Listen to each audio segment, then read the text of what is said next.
नमस्कार। लगता है अब पाकिस्तान को अपनी बेइज्जती की आदत पड़ चुकी है। जब तक बेइज्जती ना हो जाए तब तक घुसे रहते हैं, कहीं ना कहीं बात करते रहते हैं। जब बेइज्जती होती है तभी पुल आउट करते हैं। ऐसा अभी हाल में हुआ जब पाकिस्तान के आर्मी चीफ जनरल बाजवा ने एक Indo Pacific meeting European union की जो हो रही थी पेरिस में, उसमें खुद को शामिल करने के लिए, उसमें शिरकत करने के लिए उन्होंने एक रिक्वेस्ट की। यूरोपियन यूनियन ने सीधे सीधे डिक्लाइन कर दिया, बोला कि आप इसमें नहीं आ सकते। ये मीटिंग जो थी इंडो पैसिफिक रीजन के लिए थी, मतलब इंडियन ओशन जहां से 60% का ग्लोबल ट्रेड जाता है वर्ल्ड का, उसकी सिक्योरिटी और उस इंडो पैसिफिक एरिया की सिक्योरिटी के लिए थी, जिसमें 30 से ज्यादा कंट्रीज शामिल थे। हमारे external affairs minister S Jaishankar साहब भी उसमें थे और बाकी भी थे। ये 22 फरवरी को ये मीटिंग हुई थी और इसमें ज्वाइन करने के लिए रिक्वेस्ट देने के साथ साथ और भी जगह उन्होंने ज्वाइन करने के लिए रिक्वेस्ट दी थी यूरोपियन यूनियन ने, लेकिन वो ज्वाइन नहीं कर पाए, ज्वाइन उन्होंने करवाया नहीं गया। खैर, यूरोपियन यूनियन बेसिकली चाहता है कि इंडो पैसिफिक रीजन और इंडियन ओशन में सिक्योरिटी, मैरिटाइम सिक्योरिटी जो है या दूसरी सिक्योरिटीज जो है वो साथ आए और लाइक माइंडेड कंट्रीज और जो कंट्रीज वर्ल्ड के फेवर में काम कर रहे हैं उनको रखा जाए। चाइना तो वो बिल्कुल नहीं चाहता। तो ये पाकिस्तान का चाइना में के पाले में होना ये दिक्कत दे रहा है। पाकिस्तान को भी ये बात पता है कि हम वहां से फंस रहे हैं, लेकिन फिर भी क्या करें। पाकिस्तान को चीन की वो क्या बोलते हैं, शहद से मीठी दोस्ती, अब उसी में फंसते हैं। इसके साथ ही अगर आपको ये चैनल पसंद है तो आप सब्सक्राइब का बटन दबाएं, बेल आइकन दबाएं ताकि आपको हमारी लेटेस्ट खबरें मिलती रहें। अब आगे बढ़ते हैं इसी खबर में। इस सिक्योरिटी को यूरोपियन यूनियन इसकी सिक्योरिटी में कंट्रीब्यूट करना चाहता है। अभी तक सिर्फ एक कंट्री है फ्रांस, जो कि मैसिव कंट्रीब्यूशंस दे रहा है यहां पर और फाइनेंशियल कंट्रीब्यूशंस भी दे रहा है। बाकी कंट्रीज बहुत ज्यादा कंट्रीब्यूट नहीं कर रहे। तो ये मीटिंग इसी चीज के लिए आई थी कि वो कंट्रीब्यूट करें, अपनी सेना भी लगाएं, नौसेना भी लगाएं, साथ में वो फाइनेंशियली भी करें और चाइना जो इधर अपना दबदबा बढ़ा रहा है उसको कम किया जाए। यूरोपियन यूनियन चाइना को अपना राइवल मानता है और उनकी सिक्योरिटी पॉलिसी जो है वो इस चीज पर टिकी हुई है कि एशिया से उनका जो ट्रेड है वो यूरोपियन यूनियन का ट्रेड, उसकी सेफ्टी हो पाए, इसलिए वो कर रहे थे। पाकिस्तान के आर्मी चीफ कमर जावेद बाजवा ने एक और मीटिंग भी मांगी थी, एक और मीटिंग के लिए भी बोला था। वो थी यूरोपियन यूनियन के high representative for foreign affairs and security policy Josep Borrell Fontelles के साथ। ये मीटिंग भी डिनाई कर दी गई। डिनाई इसलिए की गई कि उन्होंने बोला कि भैया आप कौन हो, आप आर्मी चीफ हो, आप कोई डिप्लोमेटिक आदमी नहीं हो, आपसे हम मीटिंग क्यों करें और आपके साथ मीटिंग करने का हमें कोई शौक नहीं है। आप पाकिस्तान के हो, चाइना से मीटिंग करो, हमसे क्यों कर रहे हो। तो अगर इतनी बड़ी मीटिंग्स किसी कंट्री की डिनाई कर दी जाए तो रिलेशंस खराब होते हैं, ये बात उन्हें भी पता है। एक मीटिंग थी, कभी भी हो सकती थी, लेकिन डिनाई करके एक वो दिया गया, एक मैसेज दिया गया कि हम आपसे खुश नहीं हैं। जनरल बाजवा जो हैं वो इससे पहले म्यूनिक सिक्योरिटी कॉन्फ्रेंस में भी जाना चाहते थे, लेकिन उनको वहां पर भी ब्लॉक कर दिया गया। इस बार बोला गया कि आपके national security adviser Moeed Yusuf वो यहां पर हैं, वो मीटिंग कर रहे हैं, आपकी जरूरत नहीं है।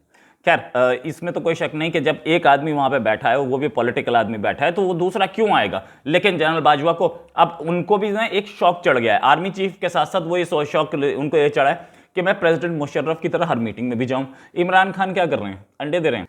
खैर, इमरान खान कुछ भी करे और आर्मी चीफ कंट्री चलाने की प्लान बनाए, लेकिन इसके साथ साथ पाकिस्तान को एक बात अच्छी तरह से पता है, जो रीजन है इन सारी मीटिंग्स के डिनाइल का रीजन क्या है। रीजन ये है कि तालिबान को जो अनलिमिटेड सपोर्ट था पाकिस्तान, उससे पूरा यूरोप नाराज है, पूरा अमेरिका नाराज है, यूएन भी नाराज है। लेकिन पाकिस्तान ये सोचता है कि हम झूठ बोलेंगे और सब हमारे झूठ मानेंगे, इसलिए पाकिस्तान को ये लगता है कि चलने दो, झूठ हमने बोल दिया और झूठ मान गए सबके सब, हम अपना ये काम भी करते रहेंगे, आतंकियों को समर्थन भी देते रहेंगे, चाइना के पाले में भी बैठे रहेंगे और यूरोपियन यूनियन में भी घुस जाएंगे। ऐसा होता नहीं है, आपको एक साइड लेनी पड़ती है।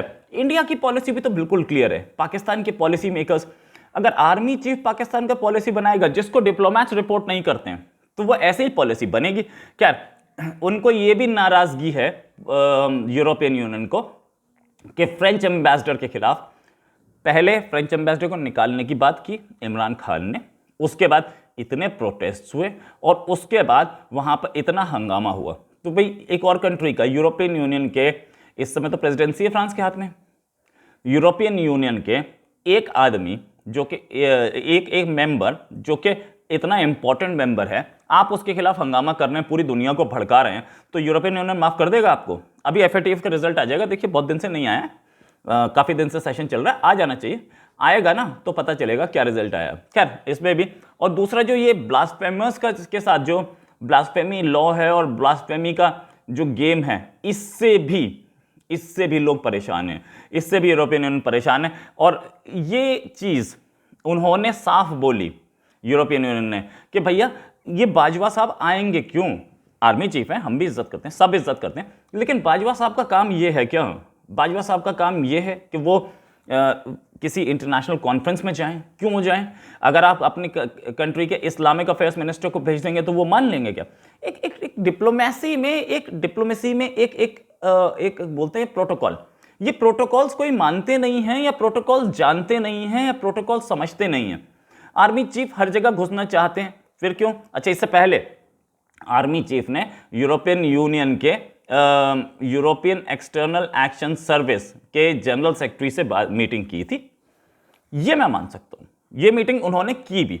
उनका नाम है स्टीफेनो सेनेनियो। अब और उसके साथ साथ एक मीटिंग और की उन्होंने chairman of European Unions military committee Claudio Giraris. ठीक है, अब ये हो सकता है, ये मीटिंग मैं मानता हूं, क्यों? क्योंकि ये सिक्योरिटी से रिलेटेड है, और पाकिस्तान में सिक्योरिटी का मतलब जनरल बाजवा ही है। अब जनरल बाजवा जो हैं वो अपने आप को अगर खुद मुख्तार शहंशाह मानने लगे तो कौन अलाउ करेगा? पाकिस्तान में किसी की हिम्मत नहीं है, ये 111 ब्रिगेड भेज करके अपनी जो रावलपिंडी में बैठी और जा करके इस्लामाबाद को की सत्ता उड़ा देते, इस्लामाबाद की सत्ता उड़ा देंगे। इसका मतलब ये थोड़ी है कि यूरोपियन यूनियन की भी सत्ता उड़ा सकते हैं। इस्लामाबाद में बैठे लोग आपसे डरते होंगे, यूरोपियन यूनियन थोड़ी डरता है आपसे, ना फ्रांस डरता है ना यूके डरता है। इनको ये लगता है कि मैं किसी कंट्री की क्योंकि एक कंट्री है, एक सेपरेट कंट्री है, यूएन का मेंबर है, उसकी रेपुटेशन पे अपना पॉलिटिकल एजेंडा बना लूं या अपनी वहां पे इज्जत बढ़वा लूं। हर आदमी पर्सनल पॉलिटिकल गेन्स पे काम करता है। आपके पास नेशनल सिक्योरिटी एडवाइजर है, आपके पास फॉरेन मिनिस्टर है, आप उसे ब्रीफिंग देके भेज सकते थे। हमारे यहां भी तो नेशनल सिक्योरिटी एडवाइजर और फॉरेन मिनिस्टर जाते हैं।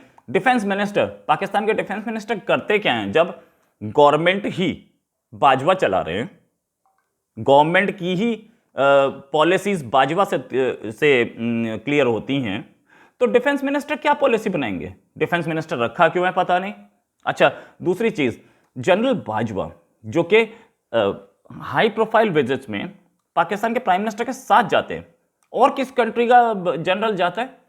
किसी अमेरिका का जनरल के अमेरिकन प्रेसिडेंट के साथ घूमता है कहीं, यूके के प्राइम मिनिस्टर के साथ, फ्रांस के इंडियन प्राइम मिनिस्टर के साथ। यार, इंडियन प्राइम मिनिस्टर के साथ भी इंडियन जनरल नहीं जाते, इंडियन आर्मी चीफ नहीं जाते। ये अकेला पाकिस्तान है जिसके जनरल साथ जाते हैं, पॉलिटिकल मीटिंग्स में बैठे होते हैं और वहां पर डिक्टेट करते हैं। पहले प्राइम मिनिस्टर को डिक्टेट कर देते हैं, तुमने ऐसे ऐसे बोलना है, नहीं बोलना तो 111 ब्रिगेड को फोन करता हूं, और वहां पे पाकिस्तान प्राइम मिनिस्टर अपना स्पोक्स पर्सन की तरह बोलता है और पॉलिसी आर्मी चीफ की होती है। अब आर्मी चीफ पीछे से जो बैकडोर काम कर रहे थे उससे आगे फ्रंट डोर में आना शुरू हो गया। एक और इसमें गेम है, इसमें एक गेम और है, ये है कि कहीं general Bajwa army take over की तैयारी तो नहीं कर रहे हैं कि वो पहले से ही इंटरनेशनल फोरम पे आना शुरू कर दें, इंटरनेशनल फोरम पे अपने आप को प्रोजेक्ट करना शुरू कर दें, दिखाना शुरू कर दें कि मैं क्या बोला हूं, और मैं इंटरनेशनल रिलेशन बनानी शुरू कर दूं, इंटरनेशनल लीडर से दोस्ती शुरू कर दूं, ताकि अगर मैं आर्मी टेक ओवर करूं तो उसके बाद मुझे इतनी प्रॉब्लम ना आए और मैं प्रेसिडेंट बन जाऊं। ये इंडिकेशंस तो बड़े डेंजरस हैं, लेकिन किस तरीके के इंडिकेशंस हैं और पाकिस्तान को अपनी बेइज्जती कराने की शौक किस हद तक पड़ गया है, अभी कुछ और बेइज्जतियों के बाद पता चलेगा। इसी के साथ एक और खबर के साथ फिर हाजिर होंगे। नमस्कार, जय हिंद।